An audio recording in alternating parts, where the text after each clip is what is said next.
इस कहानी का नाम है बीरबल और 100 स्वर्ण मुद्राएं। बादशाह अकबर के दरबार में बीरबल सबसे ज़्यादा बुद्धिमान व्यक्ति था, लेकिन अकबर के बहनों को उससे बहुत जलन थी। उन्होंने बादशाह से बीरबल की जगह नियुक्त होने के लिए कहा। उससे पर्याप्त आश्वासन दिया कि ये बीरबल की तुलना में अधिक कुशल और सक्षम साबित होगा। उससे पहले कि अकबर इस मामले पर कोई फैसला ले पाता, यह खबर बीरबल तक पहुंच गई। बीरबल ने इस्तीफा दे दिया और चले गए। अब अकबर के बहनों को बीरबल के स्थान पर मंत्री बना दिया गया। अकबर ने नए मंत्री का परीक्षण करने का फैसला किया।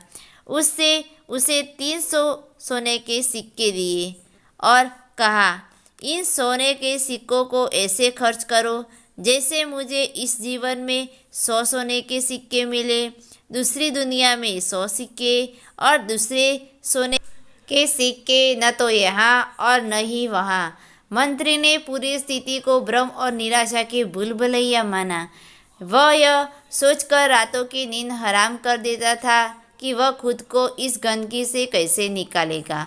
हलकों में सोच उसे पागल बना रही थी। आखिरकार अपनी पत्नी की सलाह पर उसने बीरबल की मदद मांगी। बीरबल ने कहा, तुम मुझे सोने के सिक्के दो, मैं बाकी काम संभालूंगा। बीरबल हाथ में सोने के सिक्कों का थैला पकड़े शहर की सड़कों पर चल पड़ा। उन्होंने अपने बेटे की शादी का जश्न मनाते हुए एक अमीर व्यापारी को देखा। बीरबल ने उसे 100 स्वर्ण मुद्राएं दी और विनम्रतापूर्वक कहा, बादशाह अकबर आपको अपने बेटे की शादी के लिए शुभकामनाएं और आशीर्वाद भेजता है। कृपया उसके द्वारा भेजे हुए उपहार को स्वीकार करें। व्यापारी ने सम्मानित महसूस किया कि बादशाह ने इस तरफ की कीमती उपहार के साथ एक विशेष दूत भेजा था।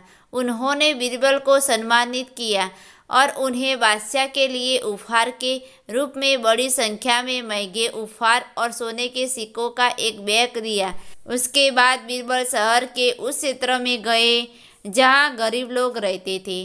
वहां उसने सोने के सिक्कों के बदले में भोजन और वस्त्र खरीदे और उन्हें बादशाह अकबर के नाम पर वितरित किया। जब वह शहर वापस आया तो उसने संगीत और नृत्य का एक कार्यक्रम आयोजित किया। उसने उस पर 100 स्वर्ण मुद्राएं खर्च की। अगले दिन बीरबल ने अकबर के दरबार में प्रवेश किया और घोषणा की कि उन्होंने वह सब किया जो बादशाह ने अपने बहनों से करने के लिए कहा था। अकबर जानना चाहता था कि उसने यह कैसे किया है। बीरबल ने सभी घटनाओं को दृश्यों को दोहराया और फिर कहा, मैंने अपने बेटे की शादी के लिए व्यापारी को जो पैसे दिए थे, आप उस धरती पर वापस आ गए हैं। मैंने जो पैसा गरीबों के लिए भोजन और कपड़े खरीदने के खर्च किया, वह आपको दूसरी दुनिया में मिलेगा, और जो पैसा मैंने संगीत समारोह में खर्च किया, यह आपको न तो यहाँ मिलेगा और न ही वहाँ। अकबर के बहनों ने अपनी गलती समझी और इस्तीफा दे दिया। बीरबल को अपने स्थान वापस मिल गया। कहानी अच्छी लगी हो तो कमेंट कीजिए और चैनल को सब्सक्राइब कीजिए।